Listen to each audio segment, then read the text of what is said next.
Welcome, ladies and gentlemen, and everyone in between, to the Flurza experience. I think we're gonna own it, Pavel. We're gonna stick to experience. I It love just it. it feels right. It's a show about Gwent, but I mean, it's so much more than that, as you guys have decided and deciphered by now. I am joined by the barbarian of bicycles, Pavel Burza. Now, last time I said like it was like Sultan of Suits, Wizard of Wardrobes, but you said like the clothing part is not really your doing. So I figured let's just dig into the bicycling thing. I think that's Well, you were kind of close, but the thing about me, actually, fun fact, is that I take very, very good care of my bikes. Like the one in the background, see, it's taken like very nicely. I take care of it. So actually, fun fact is like whenever I finish a biking season, in which I more or less do, let's say I have two bikes. So let's say I do 12,000 kilometers or something like that. So if you split that into two bikes, that's like, six per bike, right? So when I give it back to the shop for maintenance, they always say, man, this is like new. Like you haven't really, used it up in any way. So I just wanted to say that I don't butcher the bikes, and I'm not a barbarian, and I take very good care of them. So yeah, so that we got that out of the way. all right. So I'll come up with a better one next time, like something Yes. where you're taking very good care of bikes, I guess. But I just like bicycles. What is a word that starts with B? And I just figured out barbarians. So Yes. Although, like, I can always do like a bicycle, like cleaning your bike with Burza stream from the shower. from the shower. So you're like, Yes, because my bikes get special treatment. They get put in a bathtub or in a shower to get cleaned. okay. If ever you're traveling with Dominica, does the bike sit in the front seat and she sits in the in the back seat? No, no, no, no, no. We don't have anything like that. The bike is always in the back. Okay. So So yes. yeah, here we are, episode 5. So yeah, not many movies get actually 5 installments. So I think we're doing something right, right? Yeah, I would like to think so. I mean, we could just be fooling the Gwent community for this long, which is a pretty devious move. But I mean, 5 is pretty good so far.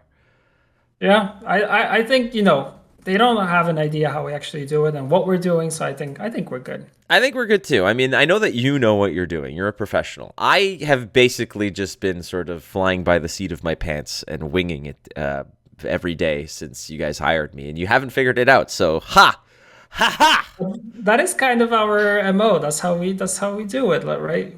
Both you and me, like we like to wing it. We like to discuss things and go off topic, go into rants and stuff like that. We're But like, it's all good. we're cowboys, baby. We don't have no rules. We shoot from the hip. We're like Clint Eastwood of esports. That's what we do. Exactly. That's how we do it. So, all right. Well, in this episode, we'll be singing praise once again to Mr. Zubidoo, who went 7-0 on Gwent Trivia, dominated the whole season. And the last episode, it was stacked because he actually had two Gwent pairs. So one is actually a married couple, and the other is boyfriend and girlfriend, if I remember correctly. No, they're I both hope married.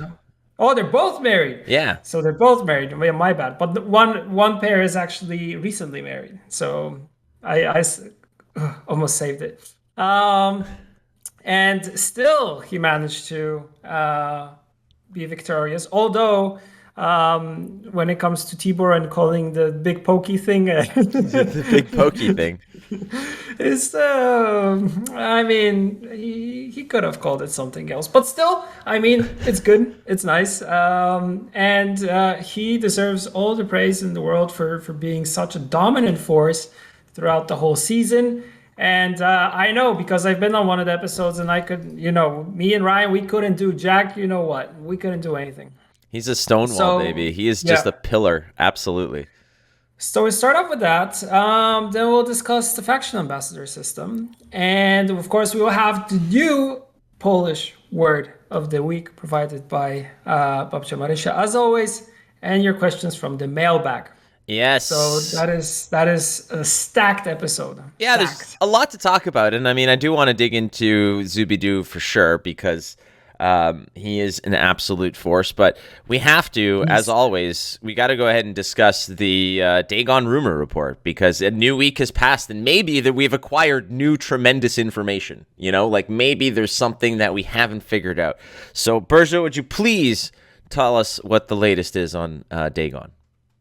Well, I'm glad that you mentioned it because I think it's a staple of our show. So as it happens, fresh new data that was collected by the Mars lander, which was analyzed by NASA. So this is no small thing, has indicated there is in fact a 100% chance of there being zero chance. So 100% of zero.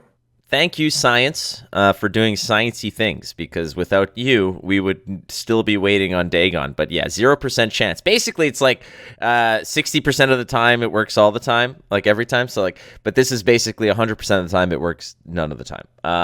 Yes. The Gwent Wayback Machine was kind of light this week, and partially because, again, the Gwent playgwent.com website wouldn't let me go further back than 2019, it wouldn't let me go back further than like May of 2019 or something. So I only got to see like 2 years prior. But this week in 2020 was when you could start registering, I think, for like or like Android pre-registration, or Android release for the phone for Gwent, which was pretty big. And I remember because I kind of got to tease a little bit of this information at one of the Gwent Opens. I was at the caster desk, and it was one of those things where it's okay, like, you know, part of the script was, and you can tell them about the fact that Gwent is going to be on Android soon. I think it was because it was releasing on iOS, and people were like, what about Android? And they said, yeah. They're like, you can tell them that it's going to be on Android very soon. And I was like, I got an Android. Where's my Gwent? And that was something along those lines. It's kind of how we sold it. In this case, like it took some time for Android to come out because they were separated. Like the first one that we did on iOS was actually much easier to actually develop based on the iOS ecosystem, which is kind of a little bit different than what you see in Android, because Android, you have many models of phones, like different ones that feature Android related stuff. And iOS, Apple is, when it comes to developing stuff for it, is very streamlined because you only have a limited number of devices that it's supposed to work on. So it's much easier to develop it and actually port the whole thing. So from that standpoint, it was easy. But then, with Android phones, like the plethora of phones that can actually run the game is big. And there are some, of course, devices that might have Android, which is like an older model, but won't run the game. So you also need to take that into account, where with Apple stuff, it's very like simple. Like on these devices, it will run. These are the requirements. You need to hit them. And with Android, it's kind of like it's a lot harder to achieve. So that was kind of the thing. But yeah, 2020 was the pre-registration. And fun fact, whenever we released on mobile devices, we could see like a spike in player base, spike in revenue. So those are good times for sure. Next thing, you're gonna have to like release it for like Peloton and stuff. Just increase some more revenue and viewers. Cool. Peloton, you could put it in like a Tesla, the vehicles. I mean, drive. If I could get Elon on that would be awesome. Dude, you get a Model S Tesla, open it up, and then you can play Gwent on it, easy. The cars drive themselves. Like, you need something to do. Might as well jam Gwent in the dashboard console or something. Why the hell not? I know that I have definitely taken advantage of Gwent on Android, being like sitting at airports and stuff and just jamming games here and there. Yeah, that's definitely helpful. But that's basically it. Like, in terms of Gwent history, I guess it was kind of a quiet week, more or less, in terms of like going back. But I mean, beginnings of the year are always kind of chill. Like you never expect like big announcements because everybody's kind of getting in the hang of it. Like, especially like January is kind of the month where everything is ramping up and starting to get into it. February, you're running on full steam, but you're working actually on the projects that are bound to be released either March, April, May, and stuff like that. So you like to hit those. But also, like, if you think about the player base, like the good times for any game, I think is always like beginning. Like February is super good. That's also why you see like a lot of games launching this month. A lot of big updates coming out. Like we had a big update for Cyberpunk come out 1.5. So yeah, totally. That is something that we see players kind of, because it's still kind of, if you're in Europe, it's still kind of winter season.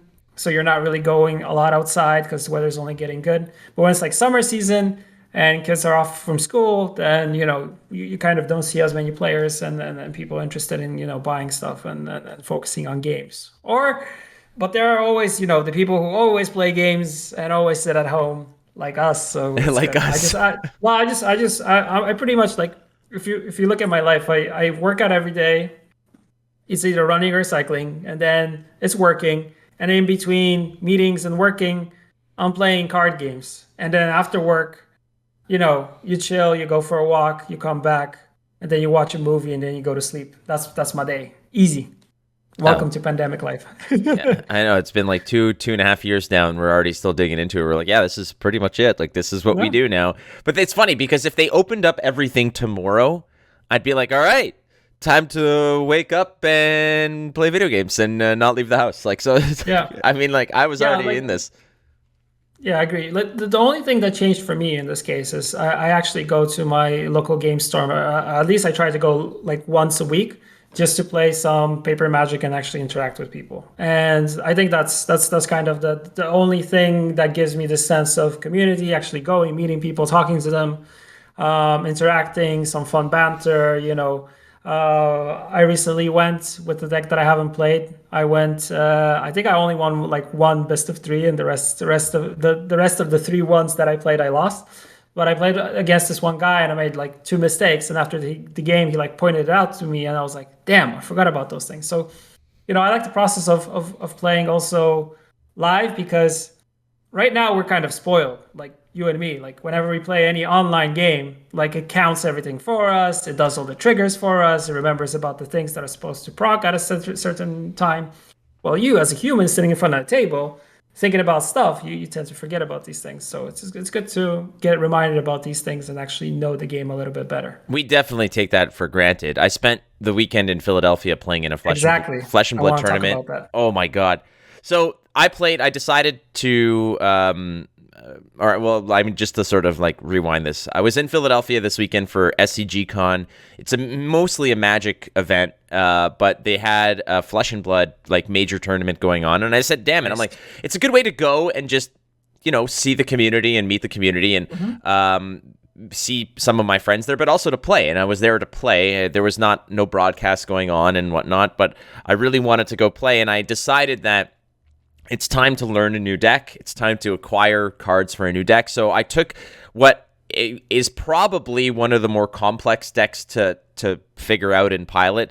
And I said, like, let's do it. So I practiced my ass off. And I have the luxury and the privilege of being able to practice with like national champions. Like I have like my little circle of friends within that community includes people who have won national championships, and so practicing with them it's always fascinating just to watch, and they teach you and whatever. But I went to go to this tournament, and the amount of triggers that, because the deck is very complex, there's a lot of triggers of like I'll use Gwent terms, but there's a lot of triggers of like bloodthirst triggers and death wish triggers and things along those lines. But if you're not paying attention to them and how they stack and how they resolve, it's not on your opponent to figure it out. It's on you to make sure that you're doing the proper accounting for it. And I will say that I was immensely hungover in ways that I had not been in a long time. I managed to win 2 of my 4 games, which was a miracle because That's nice. That's pretty good. I went 2-2 and then I dropped because I wasn't going to make the top 8, but I also was going to, if I played a 5th game, I was going to puke all over the table. Like that was how bad it was. Man. Yeah, it was the worst. I don't mean to like turn this nasty and gross, but it was an awesome experience. Typical Flake fashion, like prepare with the best pros, get everything ready, and come the day when you're supposed to perform. The night before that, you go with friends, party a little bit too much, and then you show up to the event and you're like, oh man, Yeah. I practiced all this time. Why, party's better. The party was Like, pretty good. forget about it. Like the way that it went I get was it. I practiced until about 11:30 with like really good players. Yeah. And one of my friends who was there who had just picked up the game, the tournament was happening at a casino. So Ooh. yeah, and we had a room at that casino. So he messaged me. He's like, "Yeah, I'm at one of the tables or at the bar, just having a drink. Like when you're ready, just come up."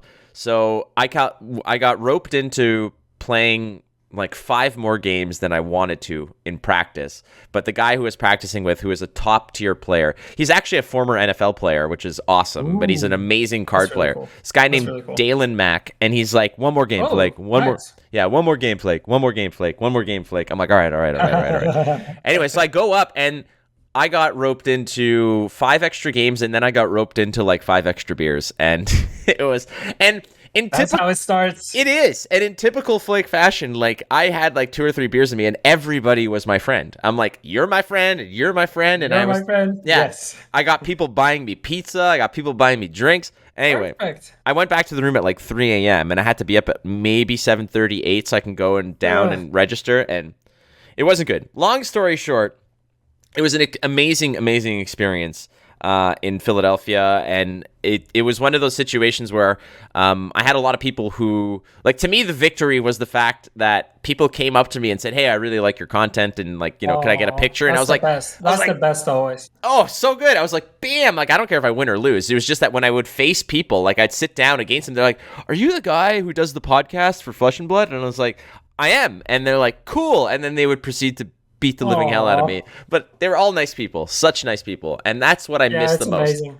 It's also really cool. Like we have this opportunity as card game players. Like when we go to any big event, we get to actually meet the people who either create content for it. Like from our side, like from the company side, like seeing that is amazing itself. But as a player, you're able to interact with people who produce the content that you consume, and it's like feels that they are very attainable. It's not something that like I don't know in sports. Like you won't it's not like you'll go to an F1 race and meet Lewis Hamilton, for example, right? It won't happen, right? But here you kind of is very accessible. Same goes with meeting like all the pros. Like they are there and you get to meet them and talk to them, interact with them, which is amazing. And I always love the aspect of that. So that's really cool. Yeah, you pair up against somebody and you never know who it's Yeah. going to be. And sometimes it's like, holy hell, I'm paired up against, one of the best players in the world. It just so happens, like the random pairings. Your first round is always the most fascinating. If you play that first round, you're matched up against like a world champ. Everyone's even Steven. Everyone's 0-0, Yeah. so you never know. And if you win your first match and then you keep going up the ranks, like you started getting paired up with people who are a big deal, and you're like, wow. Yeah. So it was a I fascinating still that you experience. mentioned it, I still remember when I used to be in pro rank when like back in the day, and it was the first time I got like pitted towards Colin Moen. I was sweating bullets in front of the keyboard. It was like the first time I was like, I need to play well, and I was so focused on trying to play well that I think I won round one. I was like, yeah, I won round one, boy, I'm the best. It's like you have nothing on me. Who's Colin Moen? And then round two and three, I just got destroyed. Yeah, absolutely Like dumpstered. totally, because I played all the best cards round one, just to say at least well back in the day I won a round against Colin Moen. I have a few of those under my belt of matching up against pros and beating them. And in pro rank now, you never know, right? So Yeah. because you don't see their name.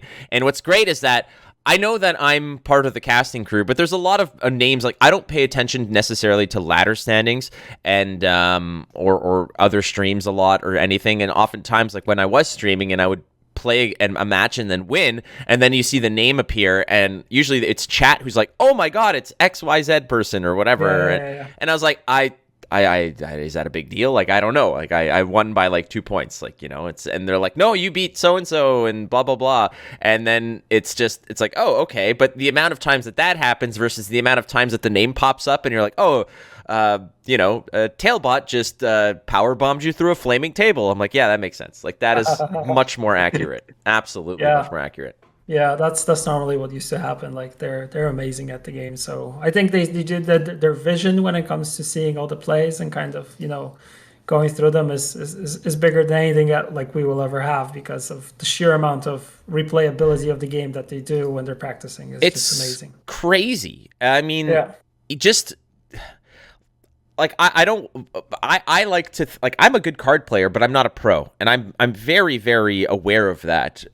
You know, like I can get to pro rank, I can maybe top 8 a tournament in Flesh and Blood. I've won many smaller tournaments. Like that's not it, but like when it comes to the big deal, like I know who these pros are, and I know what it takes to prepare, and I know that they're jamming in probably about 12 hours a day of theory, practice, and just, you know, figuring things out. Because this dude that I was practicing with a lot, Dalen, he didn't settle on a deck and then tweak the deck. He brought 4 decks and did not decide on the deck until the morning of. That's what they do, right? That's what pros actually do. They like wait till the last moment before they make the final decision. Yeah, and in Flesh and Blood, it's not best of 3. It's just one and done. Like it's just a one. It's a one. So it's incredibly crucial. Yeah, it's incredibly crucial that your deck is built to withstand everything. Because if your deck is not, if there's one glaring weakness and you bump into it, even haphazardly, like you're done. Like if you match up you against can't sideboard or anything, right? You can sideboard. So the way that it goes is basically you reveal the hero that you're playing, and then you can sideboard in and out. But you don't know what weapon they're using, what equipment they're using, etc. So you don't know basically what their strategy is. So if there's a hero that can have like a control strategy or an aggro strategy, you don't know what to sideboard in. But typically you can kind of surmise what there is. So, but the way that it works is like, if your sideboard needs to be spot on to be able to withstand, like you need to turn an 80-20 scenario into a 50-50, and that's part of it. And that's one of the aspects of pro play that I'm just, I don't want to say I'm dipping my toe into, but I'm around it, and I'm within that environment, and it is incredibly fascinating, not just how smart these players are, but the amount of dedication and preparation that goes into it's incredible. Even a small tournament, you know, it's bananas. Yeah, it's crazy. And I also like that pros get into groups, even if it's like, I know like I go to like local smaller tournaments or FNMs and stuff like that. And I know that people that are there, like some of them are so close friends that they pretty much, you know, they play test with each other, they play against each other, they have a small group, and they pretty much decide on the lineup. And it's much easier to have like this. Like normally you have, of course, when we talk about the big pros, like they have whole teams that are there that are behind the whole thing, and they get to practice with other pros. And it's even like the thing that for me was crazy was that in MTG, like whole teams that were, you know, pretty much sponsored by one thing or one company or whatever, they would even like fly out to a house, live there, like, or get an Airbnb or whatever, and just practice for like 2 weeks or even more, just being like in this, like creating their own kind of like small family community thing, and living in that. And like pretty much the only thing they would be doing apart from that is like you know, they would take some time off, they would cook together, just do like chores together. But apart from that, they'll be playtesting. There's like cards everywhere, them like putting decks together. It's so amazing that, you know, the community aspect is something that we always try to focus on, especially when we're talking about it in this podcast. But it's so big, it's so cool. I just love that aspect of it. Yeah, it's passion that translates to community, right? And we've seen it with, you know, you have Life Coach and Super JJ, right? Like that is like, it's not necessarily a team, it's like this power pair of two amazing players. You know, it was the same thing for Flesh and Blood at the Nationals. There was a player who flew in from New Zealand to play in a bunch of these, and he stayed there for a month and flew around the US to play in all these events. But it was him. That's amazing. Yeah, but it was him and a few other players, but it was the same thing. And it was like, as soon as, because there's no digital client for this game, so the metas or the meta snapshots occur when these major tournaments come out, and you see what people are playing. So it's like, okay, and it's like back to the study board, and all right, what are the threats? Let's build those decks, let's test them, and then it's like, all right, I want like 30 reps so that I have data that I can analyze. What is this card good? How many times was it good? How many times was it bad? Is it worth it? Is it not? It's beyond. It's amazing, right? It It's is. amazing, but I love this whole aspect for it because a lot of people don't even think about these things. They think that it's just someone sitting at home and putting together a deck. Yeah, this will work together. Like let's play it. But no, like the amount of work that they put in prep is like you think like because people sometimes say, oh, like this is not a real sport. It is because the amount of training that goes into it and the mental game and kind of the preparation and kind of the sacrifices that you need to do is very similar to what you see in like normal training. If someone is lifting weights every day, if someone's cycling every day, running, whatever, it's nothing different than them training, but their training just consists of replaying, and then checking also stats and putting things together and playtesting more and going back to the drawing board. It's just it's so amazing. I love that aspect of it. Well, if it's so easy, it's the same thing as just making it to pro rank or being a pro player. If it's just about the deck, then go buy the deck and play it and become a world champion. Right? It's not just about the deck because the information, the tools are there. It's the same thing. It's like being an artist. Here's paint. Here's a paintbrush. Go make a masterpiece. Exactly. Yeah. Is it really easy? Is it really that awesome? It's not. So a lot of props to all these pro players. And I was there firsthand in Philadelphia, and I was within that mix. And I have another really big tournament coming up this weekend. I've got a whole bunch of them. Yeah, it's like I'm just all in terms of not necessarily competitive play, but like I feel the competitive fire with this game, and I love playing Gwent, and I love playing Gwent at a high level. It really engages me, but I don't have the same fire from a competitive standpoint. I love casting Gwent. That to me is you're awesome at it. So well, I appreciate that, and like I sincerely do. And the thing is that like I see these players, and I've played this game for 5-6 years, and I know that I will never attain that. And if I would need to dedicate 6 months and have a team around me to say like, okay, to get me from where I am to where I need to be, and I'm not into that. And like I'm very comfortable and happy being the person who brings the action to everybody else and narrates it and creates the narratives and describes it. That to me is the best part about it.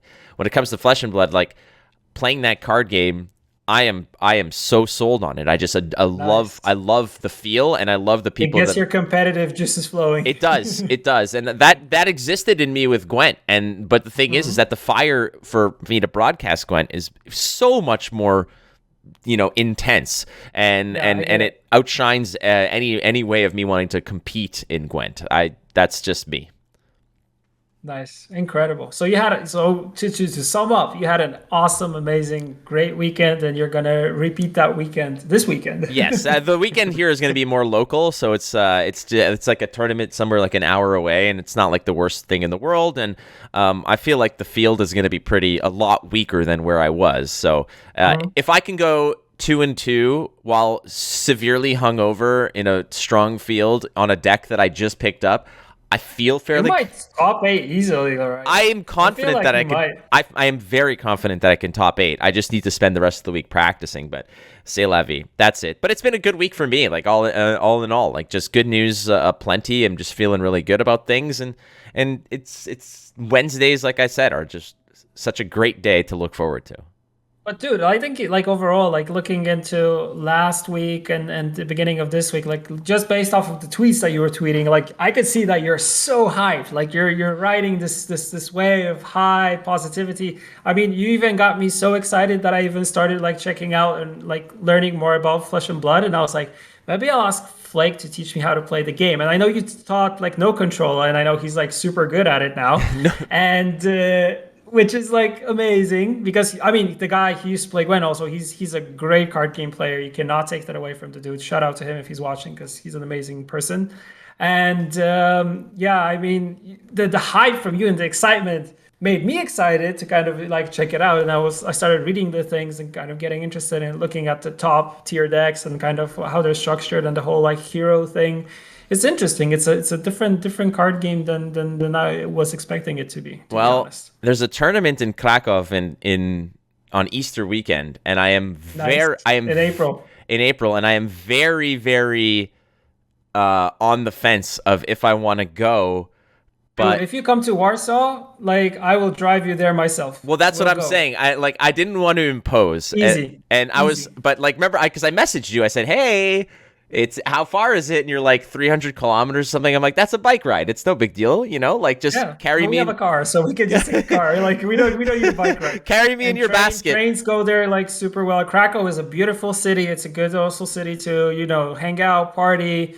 We have friends there, so dude, there's a lot of also Gwent people there. So I think we could totally do like a thing out of it. Well, we'll talk I'm after down. this. If you want to spend the weekend in Krakow with me, I could teach you the game, and we can go from there. That'd be cool. Well, we could record a on location special edition of the Flurza experience there. Like, it could be awesome. Ooh, snap! That'd be amazing. And I could, like, whenever a player beats me or makes a cool play, I can say things like "Kurchaki," oh, Linder, oh my gosh, just bust them all out. I'm gonna come with a T-shirt with my Bapcha's face on it. Yeah, like best quotes, like the face here and best quotes on the back. Yeah, the greatest hits. Yeah. Yes.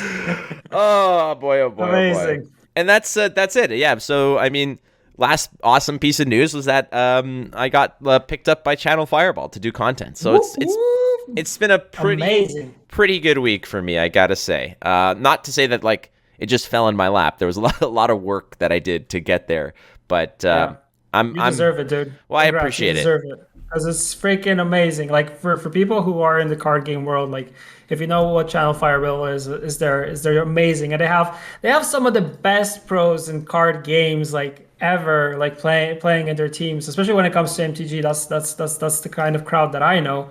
So that is no small feat. That is a big thing. Like they have a store. They even have sleeves that have the Channel Fireball logo. They're like a big thing here in Poland, because if someone is able to actually get them, because I think Channel Fireball, like they did like a MTG tournament, I think once in Warsaw, and you were able to buy all the swag. Like I think people still bought that swag, and they still come to like local tournaments and kind of show it off. Like, hey, look at me, I have all the CFB stuff. I'm cool. I'm part of the cool kids. So it is a big deal. It is a big deal. I will do my best to get you some CFB swag, because when we roll up to Krakow, first of all, what kind of car is it? Out of curiosity. It's a Mazda 6. It's a model 2019, so it's fresh, dude. Right. It's a wagon. It's a big one, so we can take Dominika, Geralt, and everybody, and we can do like a whole road trip out of it. I'm all for it. So me and you in the front, and Dominika in the back. Geralt on my lap. It's gonna be pretty sweet. Got it. I'm in, man, dude. We'll talk, because this.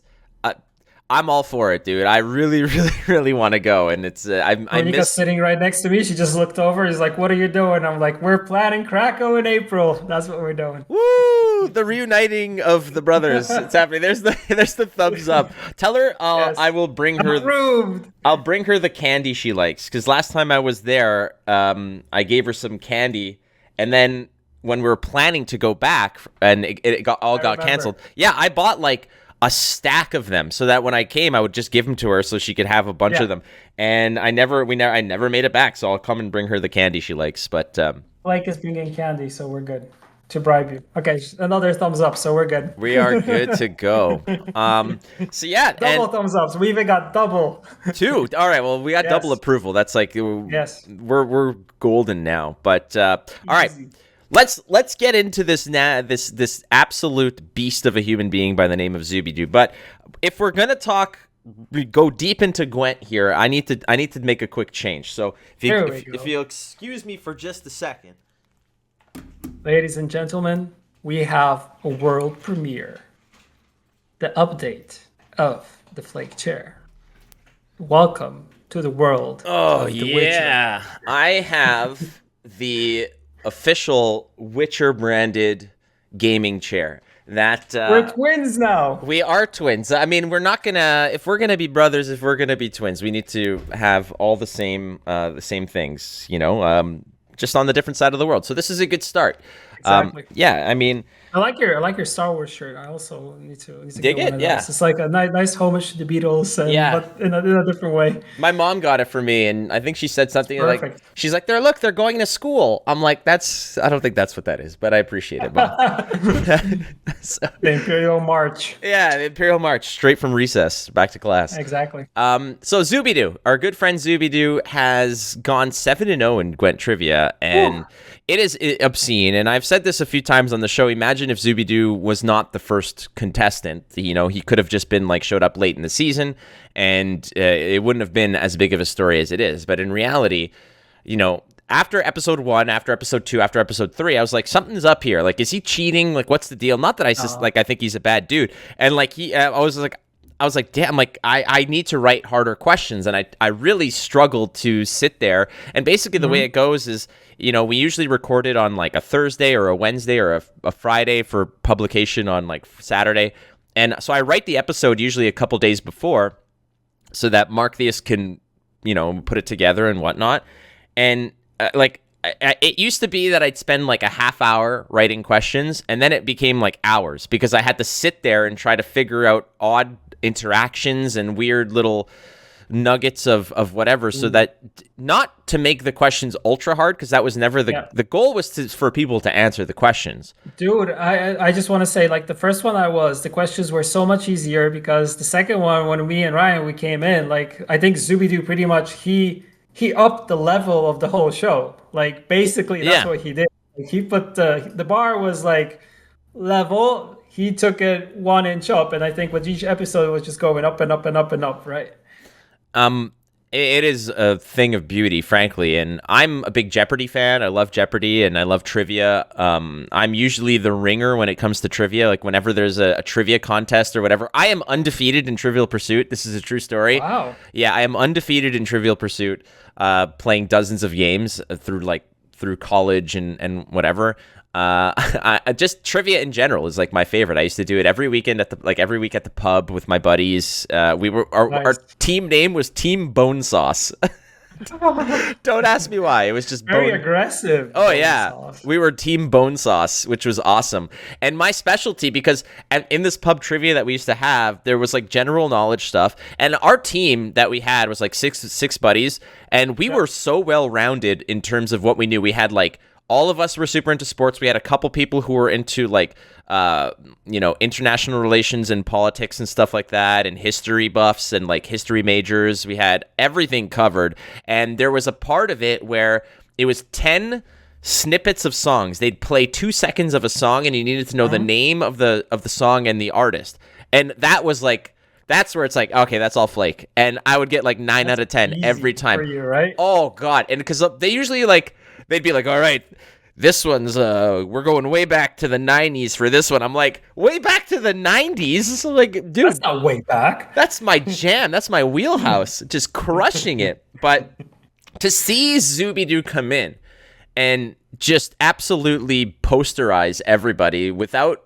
And he did it in such a humble manner, and he did it in such a jovial manner, and he was such a joy to have on the show. And he's somebody that was, you know, not necessarily the most known in the community prior to this. And I'm not saying that it's because of Gwent Trivia that he became a little bit more known, but I love the fact that Gwent Trivia added to his lore, you know, that gave that put him into the spotlight as being not just a really nice person and a fun person, but somebody who is a beast at the game and the knowledge of it. So, and the attention to details. So I need to spend, I know that we talked about this, I think last episode, in terms of how great he is, but he just swept the season, and I think more people need to know who Zubidoo is and just his level of intellect when it comes to the game, you know. So good for him. He also streams the game, like he's building a community around himself, and I think that, you know, this kind of the trivia gave him a lot more exposure, and I think more people now like see him and validate him as a person who is really passionate about the game, who knows a lot about the game itself. And, you know, who's gonna, you know, take this and put it into streaming and actually make a thing out of it and build a community around it, which is super amazing and super cool, because like you said, he fully deserves it. He came in and destroyed it. And I also know I talked to him, he's thinking about maybe casting some Gwent in the future, and to put in a small league, like me and Vlad, we've been talking about it, because we actually want to do it, like at least start with some qualifiers or something. Because he's amazing. He knows a lot about the game. He has a super cool personality. He's super humble, super nice. He gets excited about everything. I remember when I first did because he actually came up with the idea to have Twig with guests. So that was kind of something that he kind of said that he would like to do it together with me. And that's where it all started from. And then I noticed him a lot more and I saw him a lot more. And the first impression that he had on me is like he's super humble, super excited, super happy, and it's just it's awesome to meet people like that. It's just amazing. Plus, he has the knowledge to back it up, and he showed it. 7-0. That's like a Gwent Trivia Hall of Famer like Yeah. status instantly. Well, the other season we used to have Christo on, like as like our idea was the fact that, first of all, like Christo and I have known each other for over 30 years. Like we're brothers. Yeah. I think I mentioned this before. And I've always wanted to collaborate with him on something. And I said, I'm like, here, this is something that we can do together. I'll host it. You can just be the recurring guest. And the way that Mark Lias said, he's like, you know how like in Hollywood squares, the center square, so to speak, is always the same person. It's like we can have that with Chris. Chris is entertaining. He's knowledgeable. He's a great dude. And so we had that for season 1, and then we said, like, what if we did something along the lines of the winner is invited back? Now, obviously, it's not always possible, so we'll see from episode to episode if they want to come back. And there's a lot of pairings of people, so it's like Lionheart and Tia, like that's a pair, so we needed somebody to sort of fill in the extra third spot, and that's where we landed on Zuby for episode 1. And I figured, I'm like, okay, that's great, let's, it's gonna be good, like he's a good dude. And then he just crushed it. And then episode 2 crushed it. 3, 4, 5. So I like you mentioned, I'm so glad that he has taken the initiative to sort of just continue to sort of grow his own community, his own image, because he's somebody that I think a lot of people need to be aware of. And there's always chatter about, I mean, I've been here since the beginning, and a lot of people always talk about the OGs and this and that, and I missed this person and I missed that person and yada yada yada and whatnot. And I get it. And like there's a lot of people that we wish would have either stayed or come back or whatever, because they're just good people. But there are so many new people as well who are phenomenal, and people need to understand that as games evolve, so do the communities, and there's more personalities that get thrust into the spotlight of being worthy of your attention, worthy of your praise and of your viewership, etc. And I believe that he is somebody that everybody should tune into. And I always say, I'm like, if you're in Zuby's stream, start firing trivia questions at him, like just off the fly, man, and just test them because.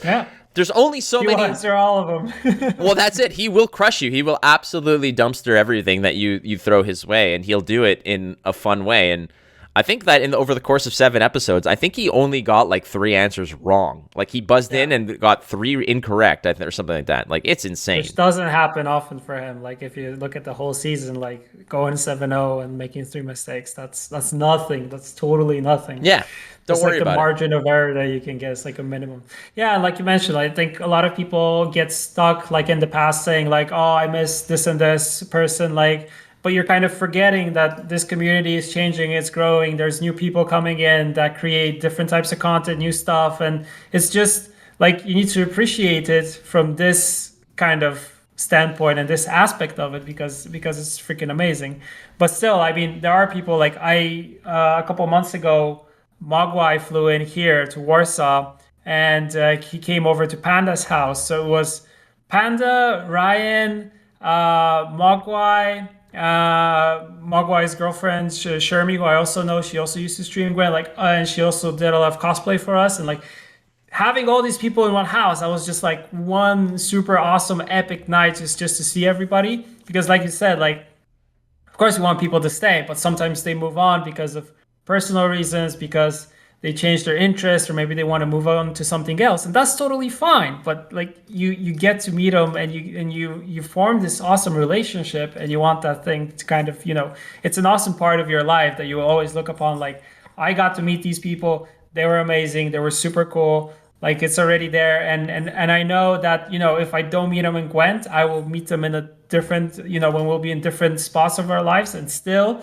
will be amazing because we met before and we're still buddies, and it's just super super cool and amazing. So I love that. But like I mentioned like numerous times, the community aspect of card games is like still the best number one thing for me. That's why I love it. I mean, my first foray into it was a lot of those memories where I'm like, when you're just sort of listening, I'm like, I got to have a Królewski with Pavel Burza, and I got to be put in a rear naked chokehold by Mogwai. I'm like, what else can you ask for at a tournament? Is to It's like a perfect weekend. is to broadcast this amazing tournament, interview some great people, and then nearly pass out because Mogwai is putting you in like a Brazilian jiu-jitsu chokeout. Yes. So I'm like, sweet, Yes. like those are the best. Like taekwondo or something, so he used to train professionally. So the guy knows what he's doing. Like he's a machine. He's But he awesome. likes to take it like too far. He likes to go a bit too far. Just a little bit. That's just hog wife for you. Well, I mean, I only almost lost consciousness, so it's okay. Yeah, I tapped out. We're good.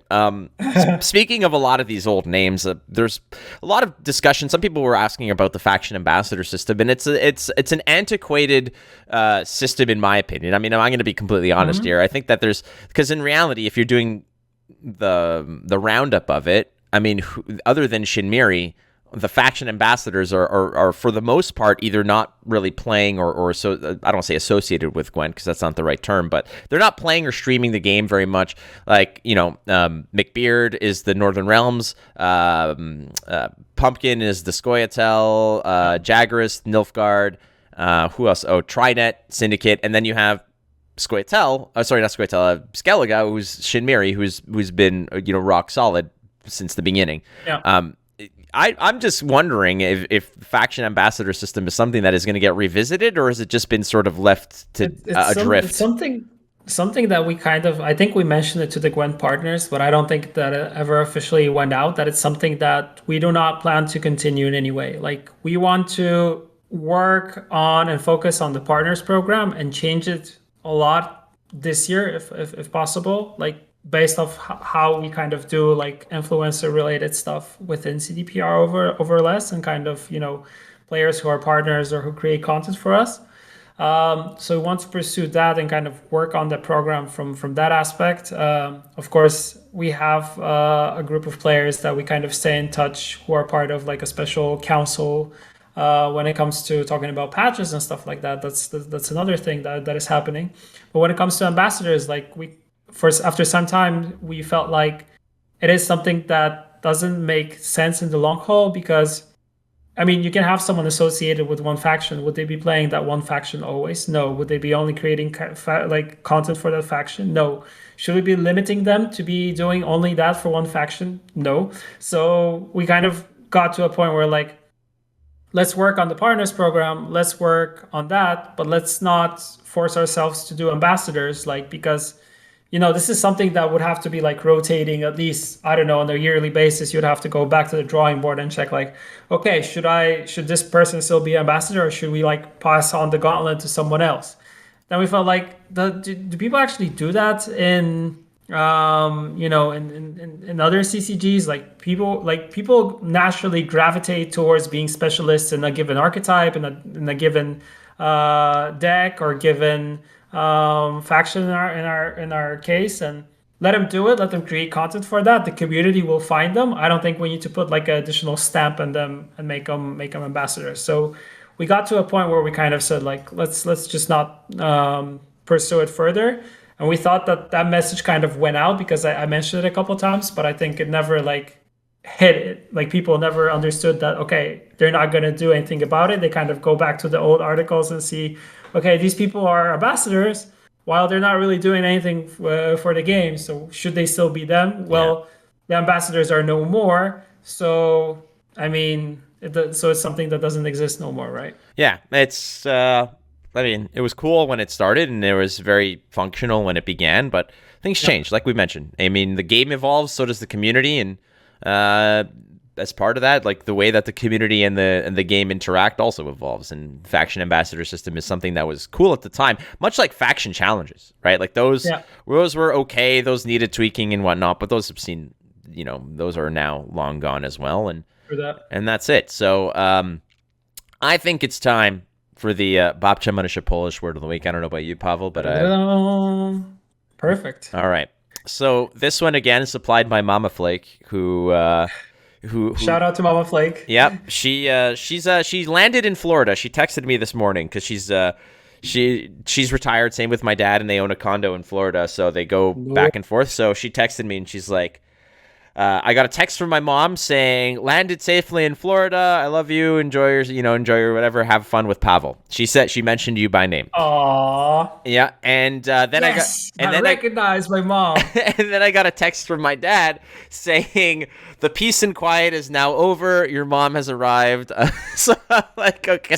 My dad went there like a few days early. So nice. It's like, all right.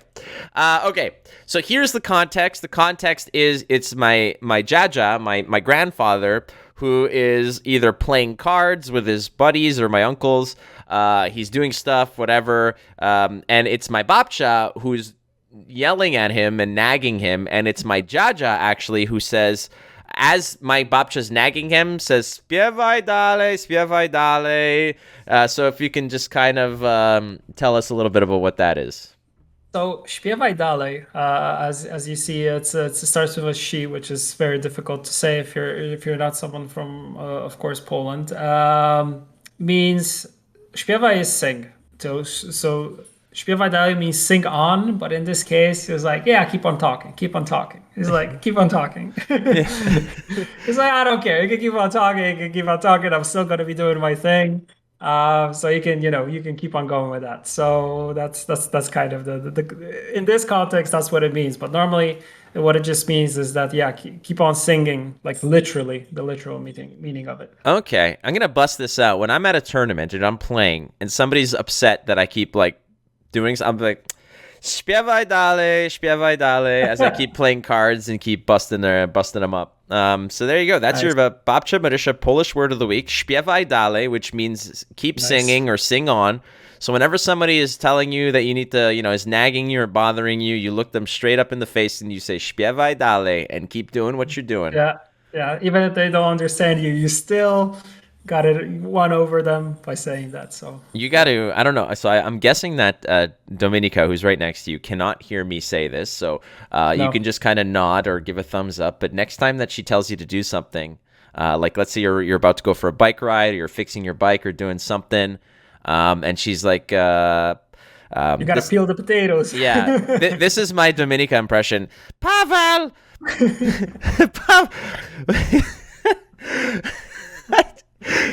We need more pierogi. Go get pierogi. And then you're going to be like, śpiewaj dalej. You're always on your bike, Pavel. Go get pierogi. She doesn't sound anything like that. And I love her to death. She's awesome. She's always been super kind to me. But in my mind, that's what she sounds like. Which is, to me, like, I think that voice was, I used to always also bother Jaggeris with that voice. I think that was my Jaggeris voice as well. Yeah, it's true. I remember those. Yeah, so there you have it. I remember the little banter. That was awesome. Oh, her and I, man. She still owes me waffles. She was supposed to... Well, because when we're casting together, like way back when, at the hotel, there was, when we'd go for breakfast at the hotel, there was like an omelet, or not an omelet, a waffle maker in a waffle bar. Ooh. And I would always tell her, I'm like, all right, she'd come back with waffles, and I'd be like, where's my waffles? And then she'd be like, get your own damn waffles. I said, no. I said, you get some waffles and you get them. Yeah. And anyways, and we just joke around. So whenever she talk, like we joke around, she's always talking about, she's like, yes, I still owe you waffles. I'm like, all right, as long as I have that in my back pocket. Yeah. She got to remember about that. I mean, waffles, it's important. It's important. I love waffles, dude. And she's like, why are you telling me this? Why are you yelling? And I'm just like, śpiewaj dalej. All right. That's the Polish word of the week, ladies and gentlemen. We will be right back in just a couple minutes. Not even, because we have no sponsors, right? So there's... What do you mean? What about Blue Jeans? Blue Jeans Bar and Grill. I don't know what it's called. I think it's called Cafe Blue Jeans. I actually Googled it. Cafe Blue Jeans. I don't know where it is. I Googled it. I couldn't find the address. I couldn't reach out to my cousin because I was away, but... Blue Jeans, Cafe Blue Jeans in Poland, our unofficial sponsor. So go check them out. We'll be right back with the mailbag. Hang tight.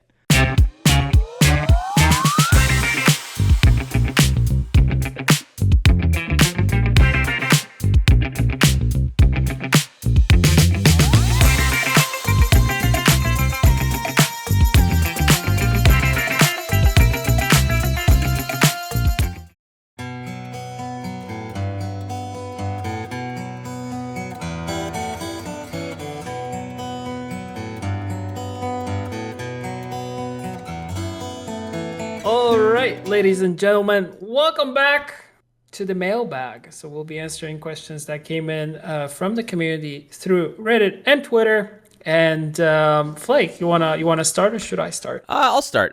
This one comes Let's in go. from Kachigar, at Kachigar on Twitter. Says, guys, I love you. Thanks for the show. Love you too. We love you too. Yeah, you know what? In fact, we love you more, so we win. I loved this question, by the way. This was probably one of my favorite questions ever. Who would you say will have a better experience, a Canadian in Poland or a Pole in Canada? Let's say we are looking at a year of living without opposite country language knowledge, and overall, how comparable do you think is living in these countries? This is a great question, and I am so well positioned on this one, man. For me, it's easy. I think looking into how many Poles have migrated throughout the years to Canada, I think we feel they're a lot at home, and I think there are in some places like I think in Toronto or somewhere else that you have whole like neighborhoods that are just Poles and like the Polish people. They have their own shops, they have their own accountants, they have their own like everything there. So they pretty much. I think it also happens in New York and Chicago in the States. So where we have our locals, let's say. So I think also like taking a language into account on this. Same thing. I think it's much easier for us to pick up English than it is for someone that knows English to pick up Polish. So that would be my answer, and in short. The amount of Polish people in my neighborhood here, it is a very, very heavily Polish community here in the part of Toronto that I'm in. And to the point where like I'll be in line at a Starbucks and the people ahead of me are speaking Polish to each other like really loudly, thinking that nobody understands them when in reality everyone understands them. So they'd be like, Exactly. so if someone's taking too long like ordering, they'll be like, no co on robi? Co to jest? And they're like, but everyone understands. Like everyone freaking understands what they're saying because everyone there's a good chance that like my neighborhood, there's a lot of Polish people. Yeah. My mother was born in Poland, moved to Canada. I've been to Warsaw, a half dozen times. And what I found is that myself, even though I do speak some Polish, when I was there was so much English that is being spoken in Warsaw. There's so much that in reality it depends. Like if you take somebody from Poland and put them in my neighborhood, they will thrive and they will feel so at home. Like you mentioned, it's like, okay, this is like, there's so many Polish delis and this and that. And like, if you need to go to a tailor, there's a Polish tailor, a Polish this, a Polish that, like it's no problem. And myself in Warsaw was the same way. Like I was able to walk around Warsaw by myself and not feel worried that I was going to be misunderstood or I'd get lost or I'd be, have trouble with anything. It was So I think that in reality, depending on where you go, that somebody from Poland going to Canada, if they're in the right area, it'll feel, I don't want to say like home, but it'll feel pretty close. Yeah, I remember I visited New York a couple years back, and I actually went to the part that was fully like Polish, and it was incredible because all the shops, like the shop, the hairdresser, the guy that can fix your shoes or whatever, everybody spoke Polish. Like the whole street was talking in Polish, so it's easy. Also, we had this one time where there were a lot of people migrating to London. I remember like. I went for a trip to London, like on vacation. I was like, oh, I really want to see London, and it's going to be an awesome experience. And I love how the British speak and stuff like that. I get off on the airport. I go to a train that transitions straight to the city center. I go through like two stops.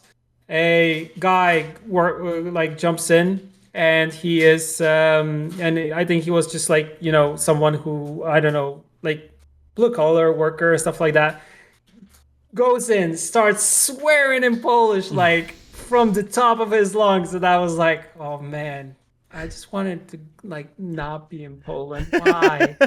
Why is this happening? Like, why? So it's everywhere. Yeah. Like North America is depends on like there's certain areas like New York, Toronto, Montreal. There are like major cities have pockets of culture from from all over the world. Like it's fascinating. You could be put, blindfolded and put onto one street, you'd think you're in Italy, or you think you're in here, or you think you're there. So it's like it's a wonderful, wonderful place to live, and I felt very welcome in Warsaw as well. So I think that's that's your answer. That both are definitely easy-ish, kind of. Yeah, I agree. But I think like you mentioned, for us going to Canada, or for us going to the States, I think it's much easier because we already kind of settled there. So You're already on your way here. yeah, we have our stuff there because like back in the communist times in Poland, like people were fleeing, as soon as they could. Like I have a lot of friends who moved to the States, like who are much older than me, and they've been living there for so many years, and they feel like straight at home. And like when I was comparing like their English with my English, like my English, because I was there as a kid just to learn it in school, was on a higher level, but they didn't need like a high level of English because the most of the delis and places that they went to, that everybody spoke Polish. So you don't really need to have all the language skills. Same goes for anyone. There are people who like help you with all the government related stuff and with all the documents, and they speak Polish, but they help like handle the stuff for you. So they need to know the language well, so you don't have to know the language that well. So it kind of facilitates the whole process, which is perfect for them, right? The hospital that I stayed in, I was there for 4 months. I saw hundreds of nurses. Easily, probably about 30% of them were Polish and spoke Polish, which was great because a lot of the people that were in the hospital spoke very little English, so it was very, very awesome. But my mom was like, when she would come visit, it was like the best because she's like, she would just chat with all the patients and all the nurses in Poland and Polish and whatever, and that was that. That's amazing. That's really cool. All right, next up, go for it. Next up, we have a question from Trey, aka the third Larry, 85. Once again, the third Larry. This is a question for me. When you look at the way the Witcher games brought a lot of attention to Poland's culture, folklore, and the country in general, what do you think? How does it make you feel? And how do you feel being part of the team that was such an integral part in that? So this is a really nice loaded question. And to be honest, to be very, very frank and honest, I feel humbled, but I also don't feel like I am the person in some way responsible for this in any way, because I joined the company when Witcher 3 came out. So that is a moment where kind of things started to happen, but I think it was still before we got like a lot of like recognition from players and from even people outside kind of like the gaming culture, let's say, where it kind of started to become something more of the mass media, let's say. Because I think like people who tried the books for the first time, they kind of then also, like when they tried the game for the first time, they moved on to the books. So the other way around. And once they did, they got into Polish like culture, folklore, because the Witcher world has a lot of like Slavic folklore in it, like embedded within the thing. Even if you look at some of the monsters and some of the characters that you have there, like they're very heavily based in our folklore, which is kind of something that is maybe a little bit forgotten now, especially by younger generations, let's say. I don't want to be like the old guy saying like, oh, back in those days, like your kids would remember. But it kind of started growing and becoming a thing like more and more. And it was amazing to kind of be a witness to the whole process, to kind of like see it happening. I still can't remember like the amounts of messages like we would get from people saying like, the stuff that you do is amazing, the games are great. I because of the games, I came in and I wanted to see like how what Poland is like. I still remember like there were people writing, and like people that I know like only out of emails, but I would give them like, okay, go to this city, go to this place, check this and this out. So like tourist trips, because they were like fans of The Witcher 3, because of an email that they sent to a media box, which they thought like nobody's gonna read, but we go through all these things and we kind of reply to people, which also like surprises them that we take our time to do it. Because I mean, if you send like an email to like, let's say, other gaming company, I don't think you will always get an answer. You might, of course, I might be mistaken, but I think knowing from like myself, like whenever I was trying to contact any company, you send an email and you get nothing back. While here we actually, always took the time to reply. And I remember when I was a junior, I would reply to all these. I would give people like, tourist trips, tourist tips on what trips to take in Poland and where to go. that was kind of amazing. And the other aspect was that people were coming to the studio from all around the world, like people from Brazil, people from, I don't know, from like everywhere. I like South Africa, parts of Europe, Russia, States, anywhere, like any place that you can think of. And whenever they came by the studio, or I answered their email, I was like, yeah, if you're ever in the studio, just we can't really let you in and show you around because we're working on confidential stuff. But I would love to go down and actually talk to you and stuff like that. So a couple months pass and they actually come, and I get to talk to them and get to interact with them. So that's like freaking amazing. And yeah, that kind of started the whole thing, the kind of seeing how big of an impact the game itself has. So that was really, really cool. Well, and I mean, you did make someone's day, I guess, which is kind of cool when you go ahead and email a company and not expect. I mean, you might expect like an automated response or just like a two-word Yeah, response, but the fact that you actually take the time to be like, hey, here's some things you could do to yeah, enhance your experience, which is pretty damn cool. exactly, exactly. So Nice. that I remember that was amazing, and that's kind of the part that I feel like we do. But thinking about like The Witcher, like the thing that it has become, and it's not only like the games and the books and now the TV show and everything. I think it's make plus the comic books, the figures that have been done for it. Like I think it's really really growing into becoming like a staple franchise, and I'm just happy to be here like along for the ride. That's all I can say. It must be nice. Seems Yeah, pretty good, man. Awesome stuff. yeah. Next question. This one's coming from Reddit. Tough one. Betraying Tough underscore one. Chino, a moderator from Gwent Reddit, asking one Dagon sized Necker or a dozen Necker sized Dagons. Now, sometimes it's like, do you fight them or are they on your side? Like, are you befriending them? I think either way, I'm going with a dozen Necker-sized Dagons. I think Damn, that that was my answer. yeah, I think that if I have to fight them, that's probably the easiest way. It would be cute if they were that small. That would be And awesome. you got like a dozen of them, right? So like you can kind Yeah. of create like this squad of just little minions that Football team, like a soccer team. I mean, yeah, yeah. soccer you would call it, but football Yeah, we just had the Super Bowl, in so our don't terms. confuse Yeah, me. Yeah. but like kicking football because you have 11 people and they would have one of the little Dagons on the The sidelines on like the seat a sub. sideline Yeah, you maybe have one like a sub. sub. Yeah.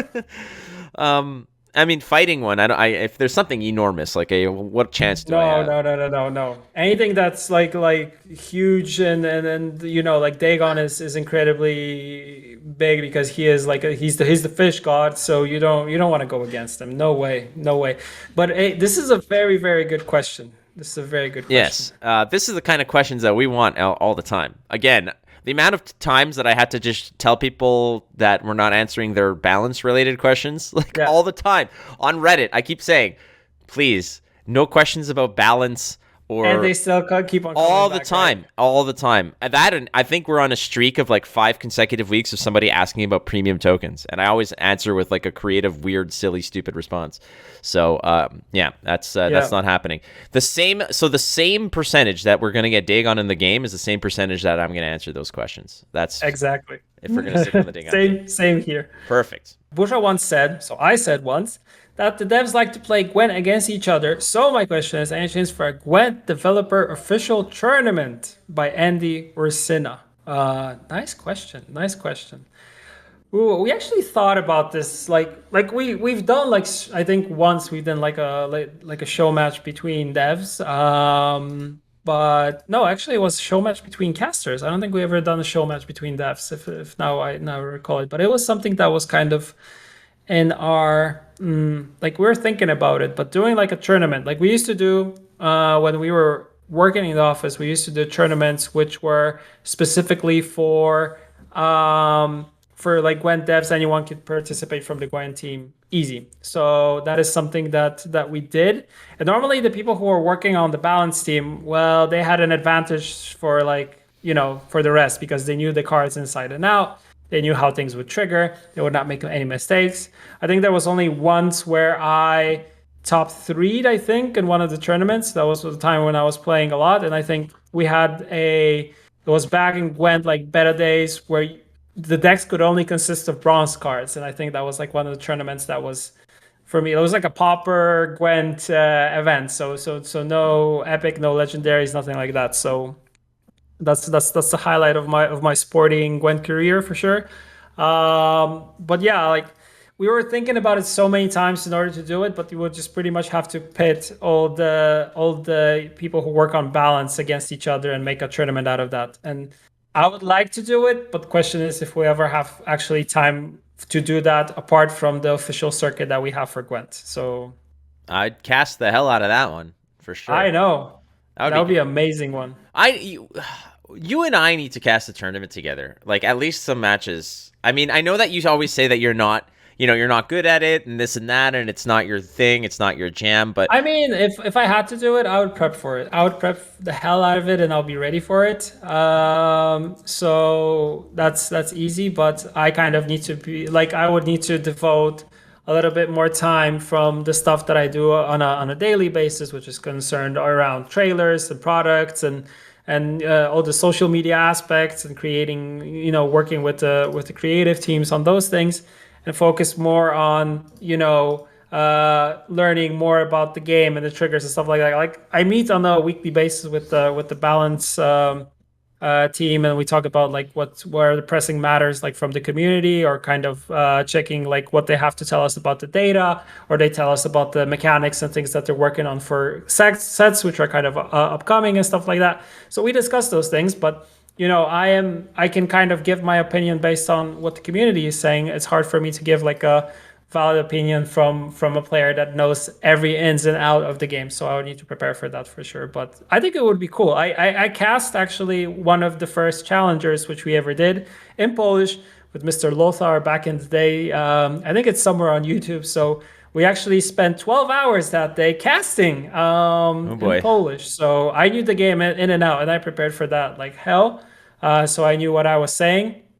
It was funny because we had Lothar because he's a big name. He's also well known here in Poland, and he didn't know the game as good as I did. So which kind of put me above him, although he was the well-known star at that moment, and I was just a person from CDPR. So that is kind of my one up on him that I had back in the day. But yeah, I could say that I casted once and it was amazing. So if you ever look into it on YouTube, it was the first challenger we did. I think it had Yennefer as a key visual, if I remember correctly, and it was one we did with ESL in our studio in their studio in Katowice, which was a really cool event, and it was back in the day, just after Gwent launched. So good memories from that. Those are definitely good memories, and that makes me want to go back and have the on locations, which hopefully maybe by the end of the year. Maybe by the end of the year. Hopefully.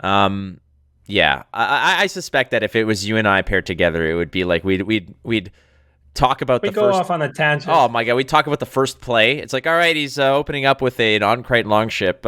Speaking of ships, anyways, here's a. By the way. Yeah, by the way, and then like it's round 3, and we're just still going on and on we're still talking about the ship, talking about punch keys and like and blue jeans and stuff.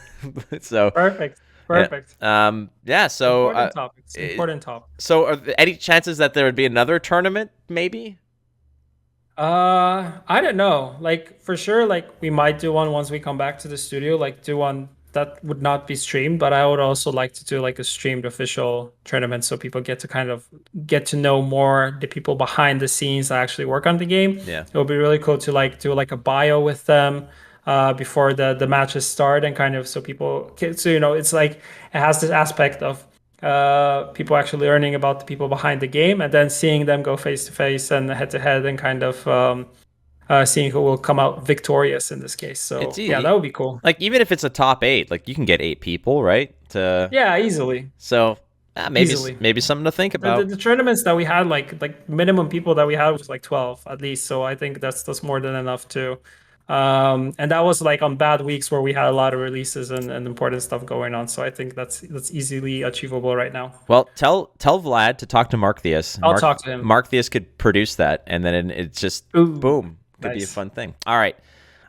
This question is a Last you. question. Yeah, this is a you question Oh, because, dude. well, I don't know anything about this, and it says, "Are you guys on board the Elden hype train or Elden Yes. Ring hype train?" You answered Yes. you with a resounding yes. I don't even know what the hell Elden Ring is, so you can explain Dude. it to me.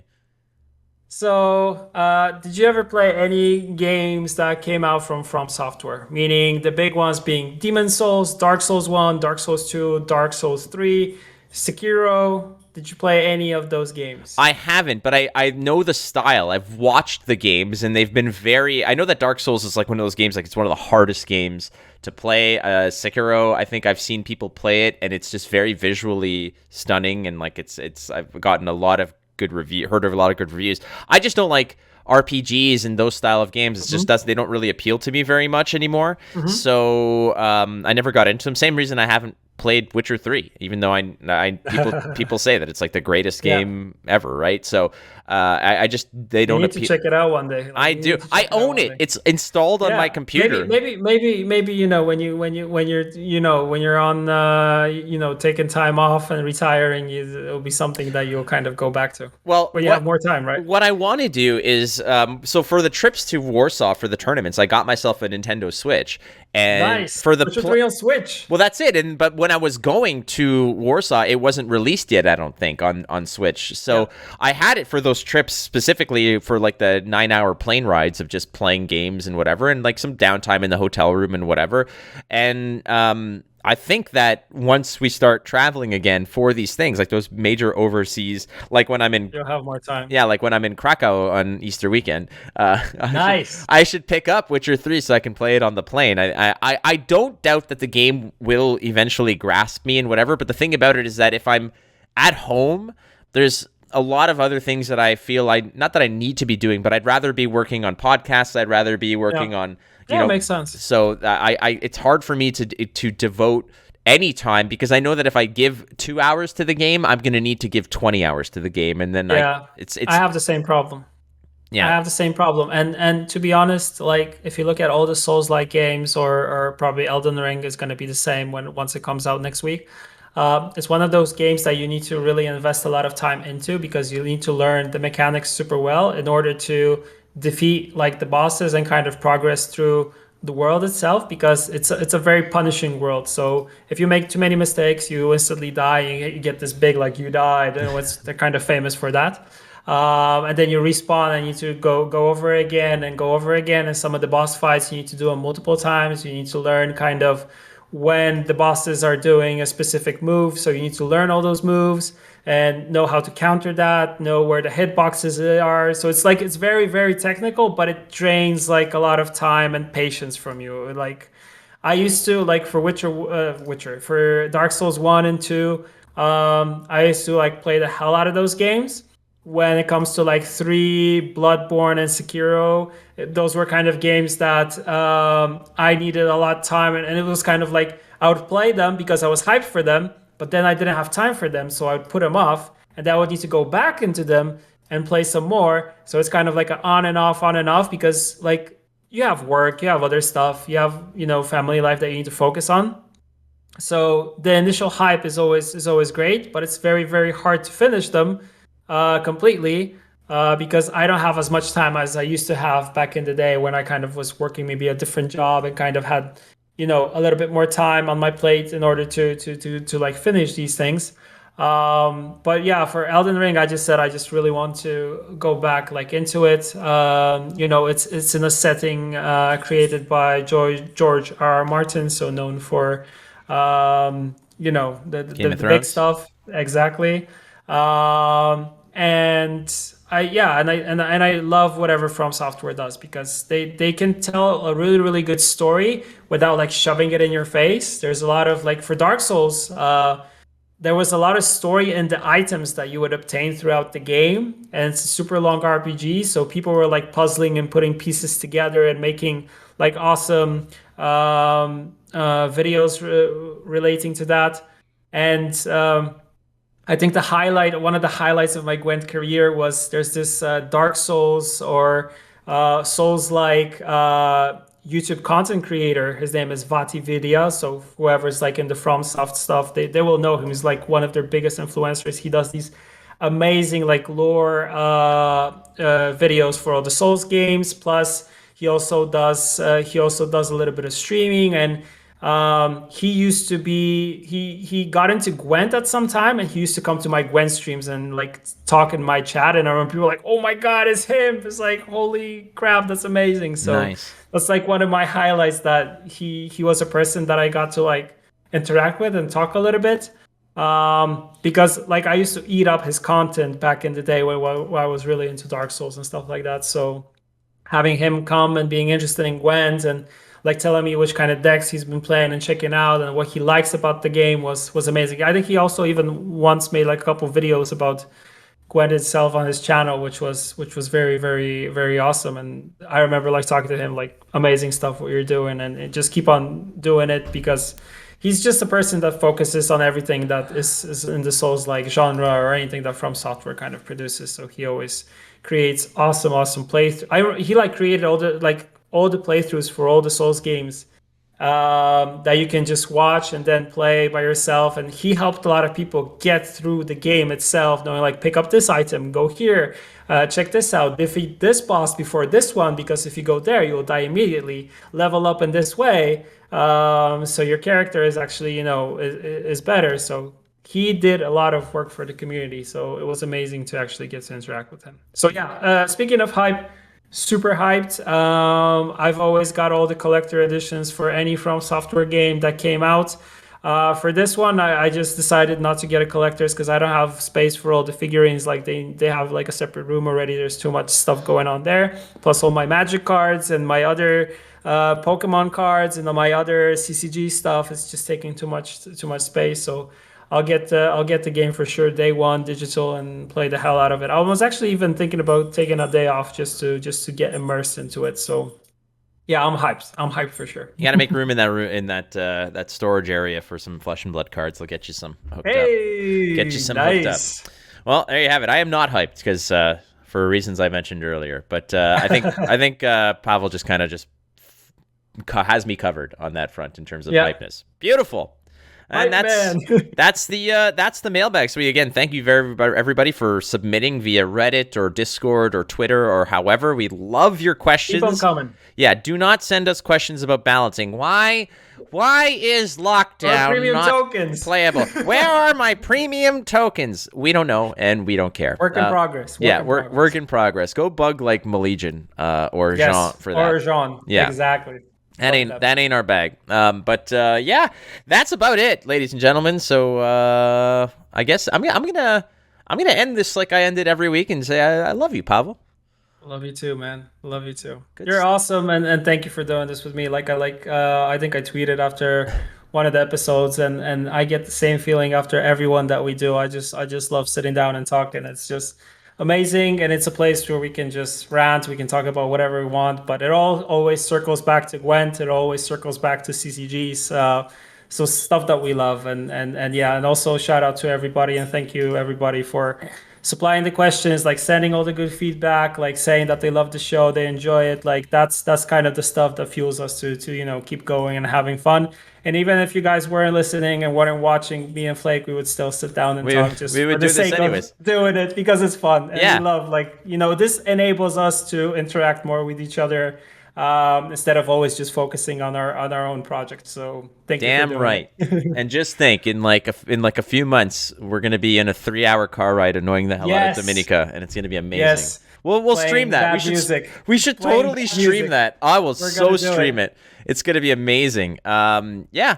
So, friends, don't forget to please hit the subscribe button on wherever the hell you're watching or listening to this, either on Gwentfinity YouTube channel or the podcast on Spotify, Apple Pods, whatever. Leave a positive review. Yeah. That's the best way that you can support us. If you want to send us money, like, we're not going to say no, but the best way that you can support us is just positive feedback or constructive criticism, and hit those. And we're still looking for a sponsor. Damn right. Looking for a sponsor. So yeah. Get Absolutely. on there, everybody. We're here. Blue Jeans Cafe, somewhere. I'll wear any T-shirt. So whatever the sponsor says, easy. All right, friends. We'll catch you next time. Don't forget, you're not losing if you're learning. So we'll see you next week on the Flurza Experience. See you later, everyone. Bye.